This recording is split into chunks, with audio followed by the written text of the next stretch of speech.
నా పేరు పరుశూరి రాజేంద్ర బాబు, ఏఐవైఎఫ్ రాష్ట్ర ప్రధాన కార్యదర్శి. ఆంధ్రప్రదేశ్ రాష్ట్రంలో రెడ్ బుక్ రాజ్యమేలుతున్నటువంటి పరిస్థితులు ఉన్నాయి.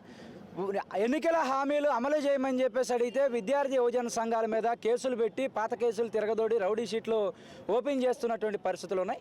ఈరోజు విద్యార్థి యువజన సంఘాలు, నిరుద్యోగ సంఘాలు రాష్ట్ర వ్యాప్తంగా నిరసన కార్యక్రమాలకు పిలిపిస్తే నిన్నటి నుంచి రాష్ట్ర వ్యాప్తంగా నిర్బంధాలు, ముందస్తు అరెస్టులు చేస్తూ రాత్రి నుంచి పోలీసులు ఫోన్లు చేసి ఇబ్బందులు పెడుతున్నటువంటి పరిస్థితులు విద్యార్థి యువజన సంఘాల మీద ఉన్నాయి. ఉద్యమాలంటే ఎందుకు భయం అని చెప్పేసి మేము నారా లోకేష్ని ప్రశ్నిస్తూ ఉన్నాం. ఎన్నికల సమయంలో యువగలం పాదయాత్ర ద్వారా పాదయాత్రలు చేసినప్పుడు మేము అధికారంలోకి రాగానే విద్యార్థి యువజన సంఘాల మీద పెట్టినటువంటి కేసులన్నీ తీసేస్తామని చెప్పారు.